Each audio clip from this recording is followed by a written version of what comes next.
The first thing I noticed when I stepped into the Whitfield mansion was the silence that seemed to ripple through the room. It wasn't actual silence. Of course, the music still played. Glasses still clinked, but I could feel the shift. Heads turned. Eyes scanned me from head to toe. I stood there dripping from the storm outside. My burgundy dress already wrinkled and stained, my hair flattened by sleet.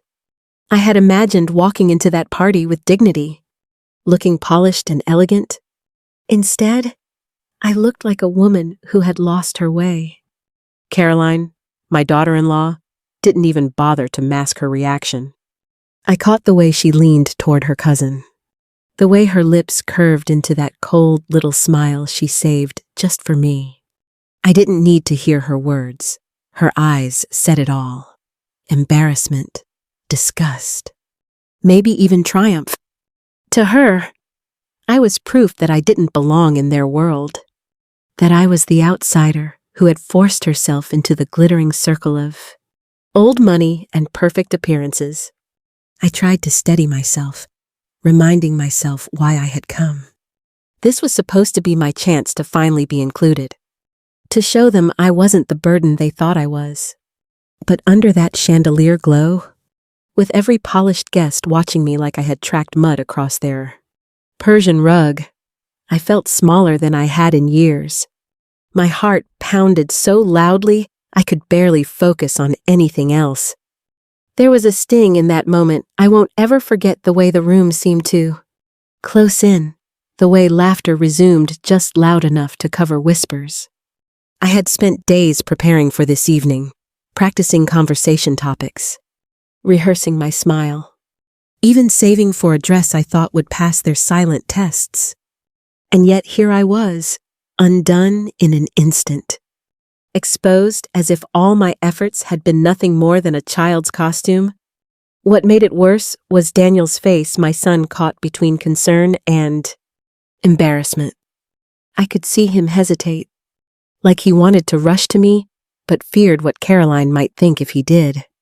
That hesitation pierced deeper than any stranger's judgment. Standing there, I wished for a moment that I had stayed home, but something inside me refused to shrink completely, even as shame burned through me. A small voice whispered that this night would not end the way Caroline's imagined. I didn't know how yet, but I could feel it. This humiliation wasn't the end of my story. It was the beginning. And if only they had known what had really happened on my way to that party, they would have looked at me very differently. When I think back on my life before that night, it feels like two different worlds laid side by side. One was my world, quiet, modest, stretched thin but steady. The other was the Whitfields' grand, glittering, untouchable. And somehow, my son Daniel lived in theirs, while I stayed in mine, always standing at the edge. After my husband passed away, the apartment I lived in became both my refuge and my cage. It was small, filled with second-hand furniture and memories that clung to every corner. My pension covered the basics: rent, groceries, electricity, but rarely left room for anything more. A new coat meant giving up dinners out. A haircut meant postponing a bill. I managed, but it was survival, not living.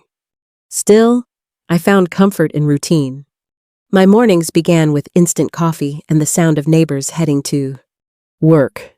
I walked to the library, read old novels, tried not to notice the couples strolling hand in hand. Evenings were quieter, sometimes too quiet. When Daniel called, my heart always lifted. Even a quick hello could carry me for days. But once he married Caroline, things shifted. She came from money, the kind of money you can't hide designer handbags, expensive perfume, a confidence born from never having to count dollars. At first, I thought I could win her over. I invited her for dinners, shared stories, even gave her a quilt I'd sewn by hand. She smiled politely, but with a distance that told me I'd already been sorted into a box in her mind. To her, I wasn't family. I was Daniel's poor mother from the other side. Whenever I visited their home, I felt it in the air. Their furniture gleamed. Their conversations revolved around vacations and business ventures I couldn't follow. I sat there with my practiced smile, nodding, sipping water while the wine glasses sparkled. My pie or casserole looked plain against their catered spreads, and though no one said it directly, the silence around me screamed, "You don't belong here." The hardest part was Daniel's role. He tried. I could see that. He'd ask me to sit closer at dinners, bring up small memories to bridge our worlds. But his voice always carried that nervous edge, as if he knew I was one wrong word away from being dismissed. And maybe I was. I kept telling myself that if I just tried harder, smiled more, dressed better, spoke less, they might finally see me as more than a shadow in Daniel's life. That hope lingered even as reality told me otherwise. So when the invitation came for the Whitfield Christmas party, I felt something stir inside me. This could be my chance, I thought. My final chance to prove I belonged. When Daniel told me the Whitfields wanted me at their Christmas party, I almost didn't believe him. For years, I had been on the sidelines invited to birthdays or obligatory dinners, never the grand gatherings where they showed off their wealth. But this time was different. He said his in-laws specifically asked for me. For a moment, my heart soared. Maybe, finally, Caroline's family was ready to see me as more than just the outsider. The hope felt fragile, like glass in my hands. I couldn't stop myself from imagining what it might mean Caroline smiling at me without that edge of pity, her parents speaking to me as though I belonged. Daniel no longer caught in the middle. But beneath the hope was fear. What if this was just another test? Another chance for them to measure me and find me lacking. Still, I prepared as if my whole life depended on it. I spent 2 full days searching for a dress. I couldn't afford anything from the designer racks. But I walked the aisles of discount stores with determination. Finally, I found a burgundy dress with tiny beads at the neckline, marked down from $200 to $65. To me, it looked elegant enough to pass. I bought a small clutch and shoes that pinched my feet. But when I put it all together in front of the mirror, I almost believed I could walk into their world unnoticed. In the evenings leading up to the party, I practiced in front of my bathroom mirror. How to smile without looking nervous. How to talk about harmless topics, holiday decorations, weather, community events without stumbling. I even rehearsed how to respond when asked about my apartment or my pension. I wanted to sound proud without giving them a reason to look down on me. The night before, I laid everything out with care, dress pressed, shoes polished, hair appointment scheduled. I told myself over and over, if I do everything right, they will see me differently. They will see me. But beneath that thin layer of excitement, my stomach twisted. I knew how sharp their eyes could be. How one stain, one word, one slip could unravel everything. And yet, I couldn't let go of the hope that this party might change the story I'd been living for years. The day of the party, I woke to the sound of ice slapping against my windows. A winter storm had rolled in overnight, turning the streets into glass and the trees into frozen sculptures. For a moment, I considered staying home. But then, I thought of everything I had prepared: the dress, the shoes, the hours of rehearsing, and I couldn't let myself give up. I told myself I would drive slowly, carefully, and I would still make it. The roads were treacherous, but I inched along, gripping the wheel until my hands ached. Other drivers had the same idea, crawling forward with headlights glowing in the gray haze. By the time I reached the winding road that led to the Whitfield estate, My nerves had steadied. I thought I was almost there. That's when I saw her. An older woman stood beside a sleek black sedan, its hood propped open, steam curling into the freezing air. She wore a long coat that looked expensive, but her silver hair was bare, already collecting ice. Something about the scene made my chest tighten. She looked so small against the storm, so out of place. I slowed, my mind racing. I was already cutting it close to arrive on time. If I stopped, I would ruin my hair and risk staining the dress I had worked so hard to preserve. I could have kept driving, called for roadside assistance. Maybe, but the thought of leaving her there alone gnawed at me. My husband used to say that character shows when no one is watching. And in that moment, I knew what I had to do. I pulled over, rolled down the window, and asked if she needed help. Her eyes met mine, sharp blue eyes, steady and assessing. Not panicked like I expected. She said her car wouldn't start. I got out without a second thought, the storm soaking through my coat within seconds. My heels slid on the ice as I leaned over her engine. I'm no mechanic, but my late husband Frank had taught me the basics. I spotted the problem: quickly corroded battery terminals. A trick he'd shown me years ago came back. Cola could eat away the corrosion in a pinch. I asked if she had any.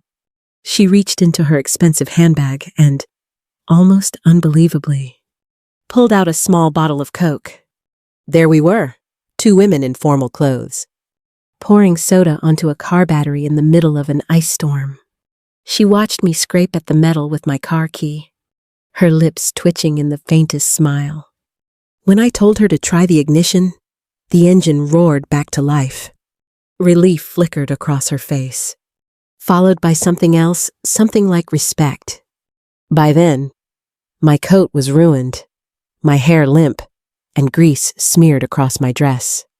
I felt foolish, almost certain I'd destroyed my chance at being accepted tonight. But then she handed me a card, embossed with a name I recognized instantly: Eleanor Whitfield. The grandmother? The quiet matriarch of the very family I was trying so hard to impress. And just like that, everything I thought I knew about this night began to shift.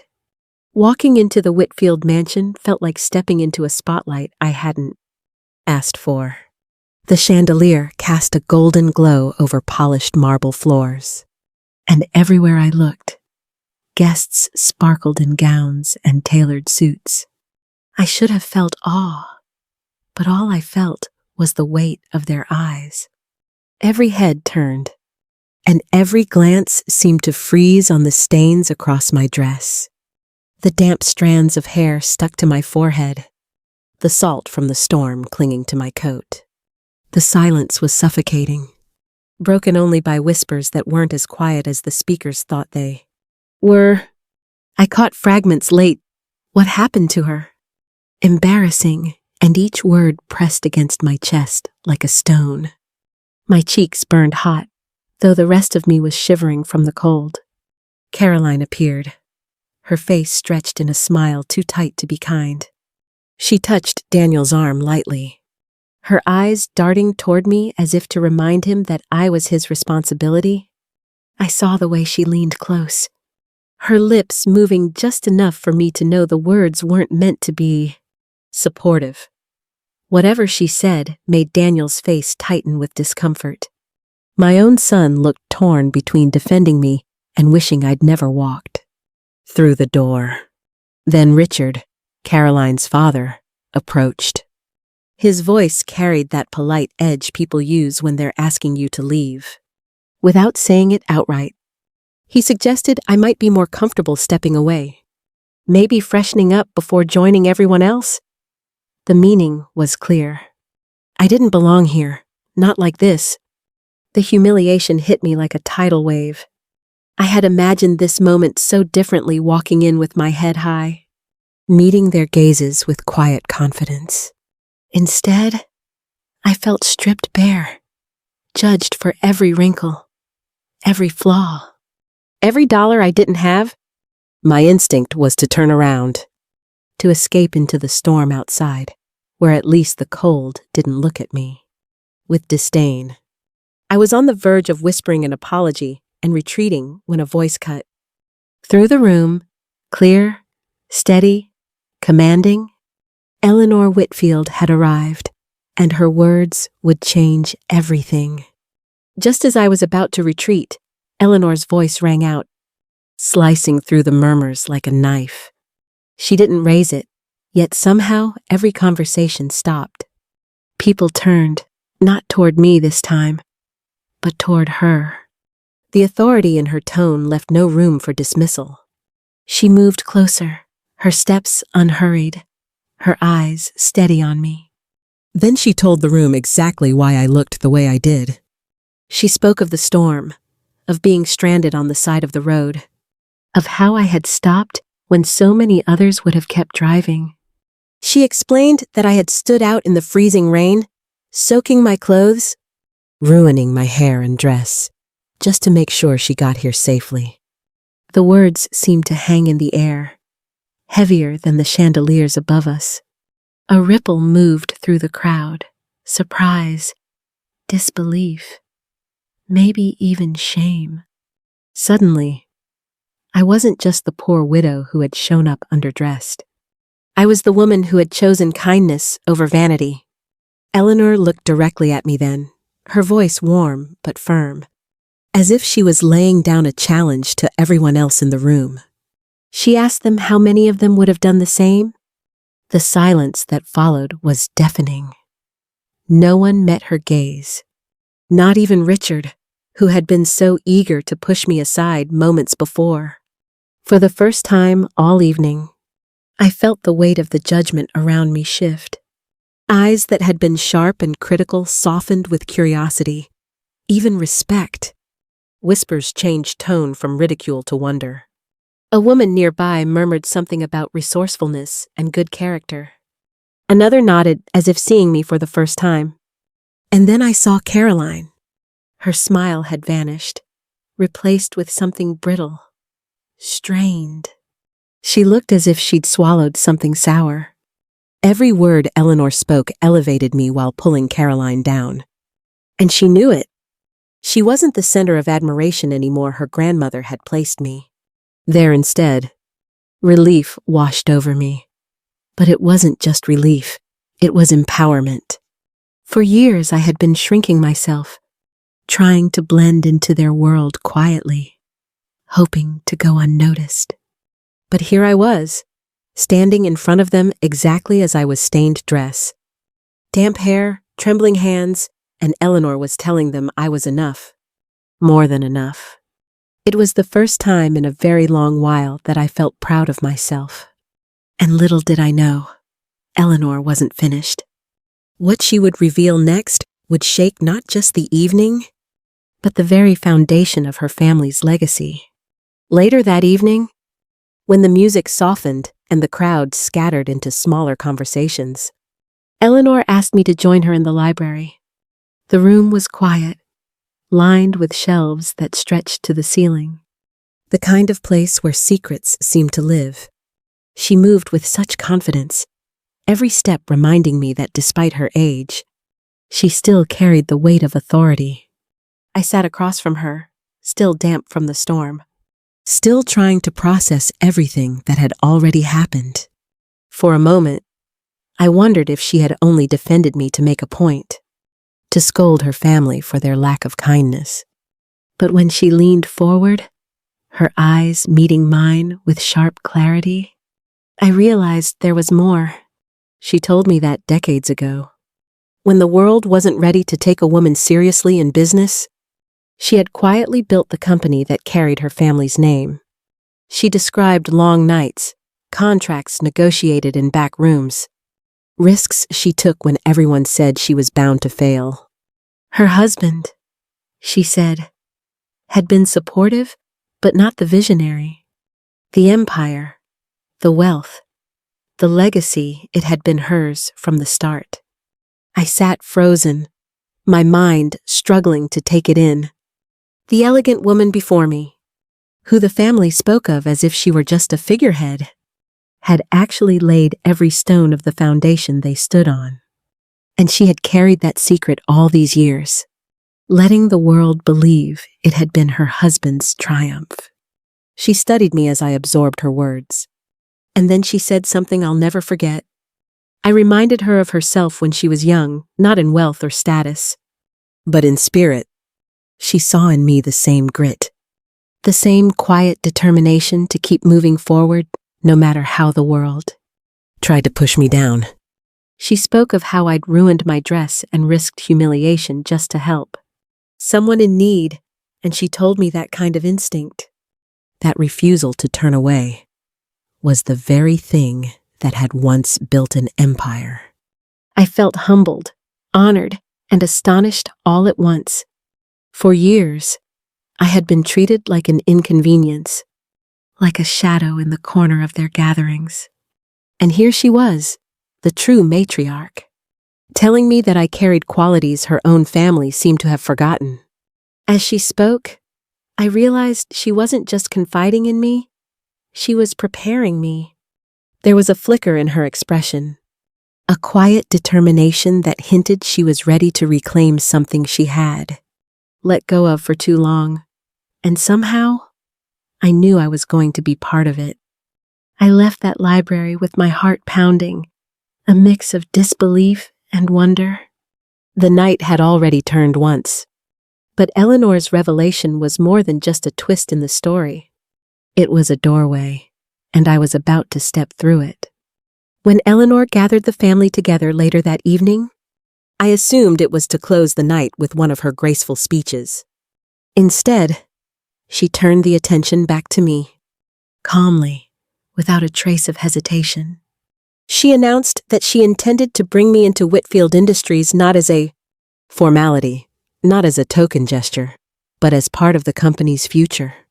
She described a role that would focus on community values, outreach, and responsibility, work that mattered, work that reflected the very character she said I embodied. For a moment, I thought I had misheard her. My heart pounded so hard I could barely process her words. Me, a 64-year-old widow who had spent years living modestly, always feeling like an outsider being invited into the heart of their empire. Predictably, Richard protested. He spoke about qualifications, about business experience, about tradition. Caroline looked ready to faint. Her face twisted in disbelief and barely contained outrage. But Eleanor silenced them with a single look. The kind of look that came from decades of command and absolute certainty. The conversation was over before it began. Then all eyes turned to me. I felt the weight of the room pressing down, but also the warmth of Eleanor's gaze lifting me up. For the first time in years, I didn't shrink. I said yes. Not out of desperation, but out of conviction. In that moment, something shifted inside me. I realized I didn't need to force my way into acceptance or prove my worth by pretending to be someone I wasn't. My kindness, my resilience, my willingness to help even when it cost me, that was my strength. Eleanor had seen it, and now the entire family had too. As the evening drew to a close, I stood in that grand library, still wearing a ruined dress and worn shoes, and felt more dignified than I ever had in my life. I hadn't just been accepted into their world, I had found a purpose I hadn't even known I was searching for. And so, if you're listening to my story, I'll leave you with this: never underestimate the power of small acts of kindness. They might change someone's day, or they might change your entire future. If you've ever had a moment when staying true to yourself turned everything around, I'd love to hear it. Share your story in the comments, and don't forget to like and subscribe. Your voice matters more than you know.